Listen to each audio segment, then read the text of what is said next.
Welcome to Ja Advisory. Master yourself, master the universe. Greetings. In this video, I will be making a kombucha. And we have here some green tea to start off with. You want to make sure that you use good quality green tea. I have here some organic green tea from our local grocery store.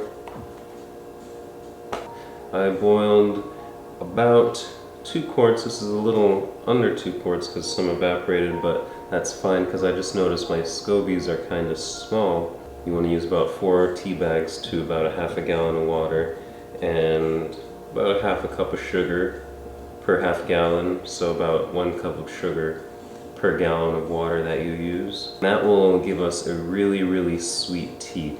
This tea is too sweet. You don't want to drink this, but the scobies really enjoy this, and the scobies are what's going to eat the sugar, and that's going to cause the fermentation in the tea and turn it into kombucha.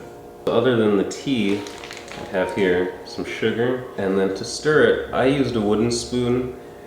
At this stage, it's not super important, but once you start handling the scobies, you don't want to bring them in contact with metal. After I drop the scobies in here, I will cover it in a cheesecloth, or you can use any kind of mesh really. You just don't want bugs or anything going inside. And I'm going to hold it tight with rubber bands. My tea is already cooled. It's between 65 and 85 degrees Fahrenheit, which means it's now cool enough for the SCOBY. It's not going to kill the SCOBY when it goes in there. You don't want to put the SCOBY, that is the symbiotic culture of bacteria and yeast, in boiling water because that will kill it. I got some SCOBYs from a friend a while back, and I made a few batches of kombucha, but it turns out that that was a really long time ago and those SCOBYs are dead, so I had to order new ones. And here they are. They basically look like giant boogers. But I'll give it a try. You also want to make sure you have gloves when you're handling the scobies. You don't want them in contact with your bare hands.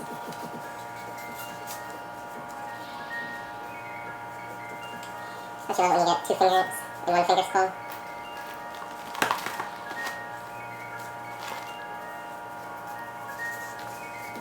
So while I'm doing this, I just want to note that I already sanitized my area. Everything has been cleaned. And you want to have a clean environment when you're working with scobies because you don't want them to get some kind of mold growing as well.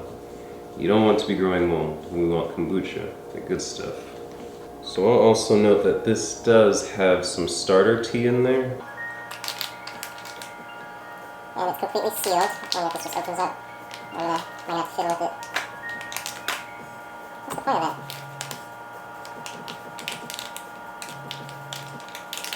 Alright, I'm having some technical difficulties here. Oh, got it.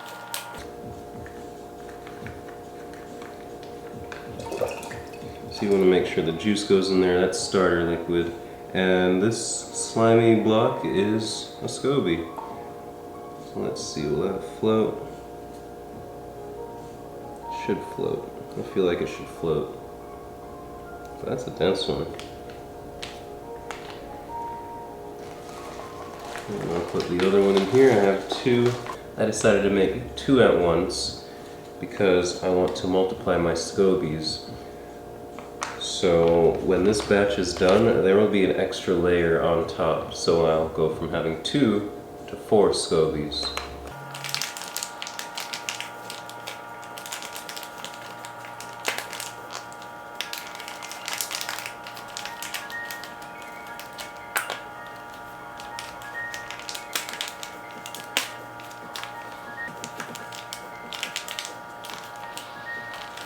First unboxing video ever. Alright.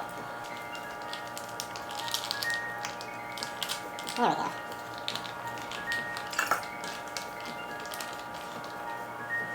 and that has the starter liquid in it, so I don't have to add vinegar or I don't have to add any pre-existing kombucha. And from here, I'll just cover it. Oh, what do we have here? This was supposed to be 2. That's 1.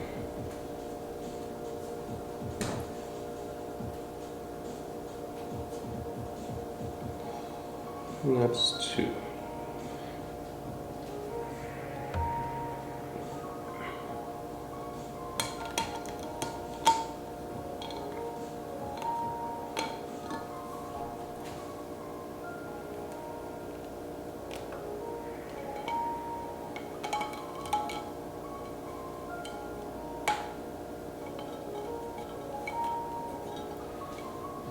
And I'll put these in a dark, cool place, not refrigerated, just in the pantry somewhere where they will be undisturbed. The mesh will keep contaminants from going in on top. And then we just wait. Wait between 7 and 30 days. I like it around the 10-day mark because any longer than that and it gets too vinegary. So at around 10 days from now, I'll check on it in a week, but probably 7 to 10 days, I'll bottle it up and start the next batch. All right.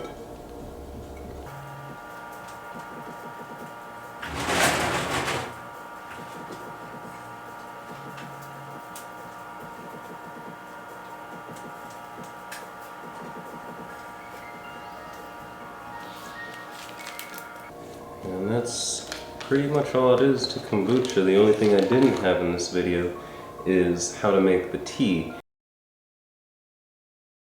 Alright, now we're back for the second step in brewing our kombucha. And this has fermented a little bit.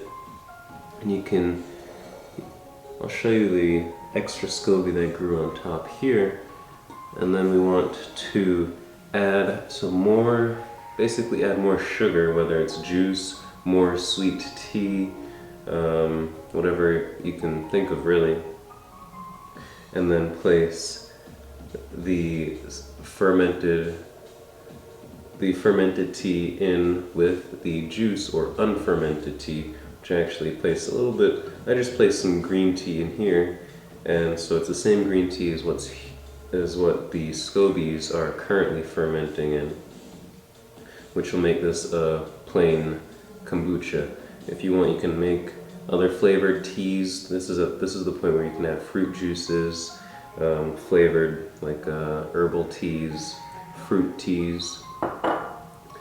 So the important thing to note here is that this cannot touch metal. We don't want the SCOBYs to touch metal, and I actually do not have a plastic funnel, so we have to improvise.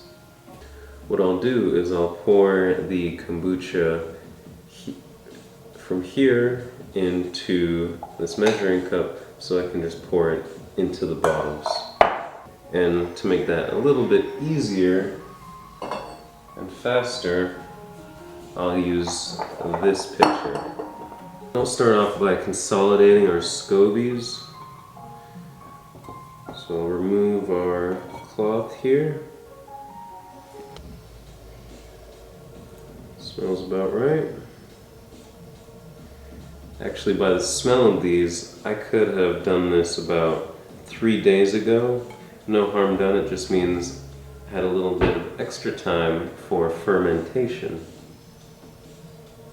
I'd also like to note that while I'm doing this, while I'm bottling the kombucha, I also have green tea prepared, sweet tea prepared for our next batch, so I can add the sweet tea directly to these kombucha as long as it's the right temperature, and start the next batch from here. Very easy. So if you remember, I started the 2 SCOBYs, And now, let me move these a little closer so I don't make too big of a mess. And now we have one of them grew into an extra layer. It's a clear pancake. I'll put that in with this one. And you can just stack them. What I'm actually going to do for the next batch, you might see this third clear container up here. I'm just going to have a kombucha SCOBY storage jar because I don't want to make double the batch every time, because this is going to turn into 4 SCOBYs, into 8 SCOBYs, into 16 SCOBYs, and it's overwhelming and it's no longer fun at that point. I just want to make a little bit of kombucha for myself, not get kombucha'd out. And this one's still a little, it's a little cube-like. Didn't grow out like the other one, which I'll get to show you when I do the next transfer. So in this empty container, I'll just place a little bit of the fluid.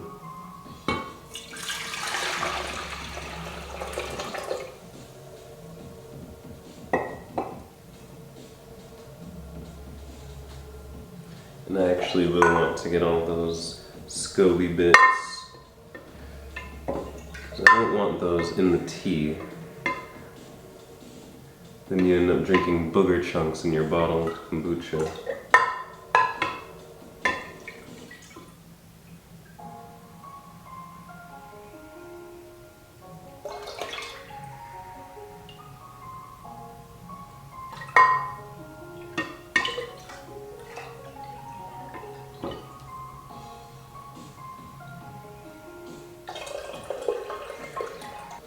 So I'll just start filling up our container, our pitcher, so I can start filling up the bottles.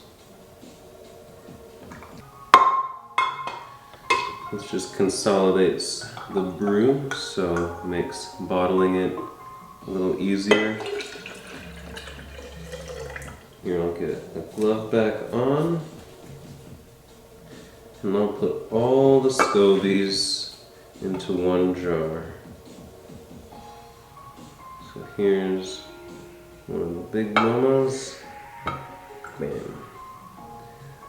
Here's one of the new growths. You can see it's just like a layer that we peel back. And then another new growth. This SCOBY actually floated to the top. So you just peel off that top layer.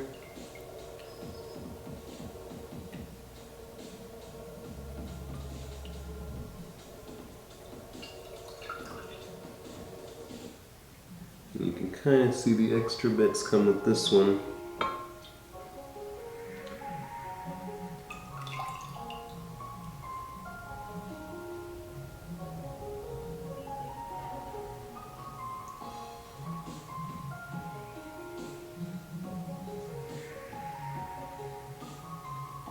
From here, I can store my SCOBYs. I'm only going to use 2 at a time from here on out. I'm going to get these guys bottled.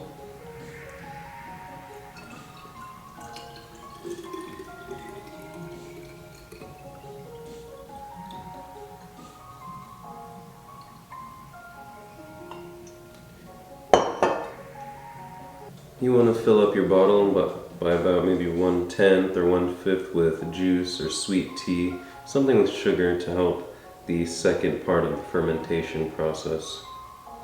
And then the rest is the already fermented kombucha. So I'll close that up. And I'll set it aside, put it back in the cabinet for another 3-4 days, and then we can refrigerate it. And it will be ready to go.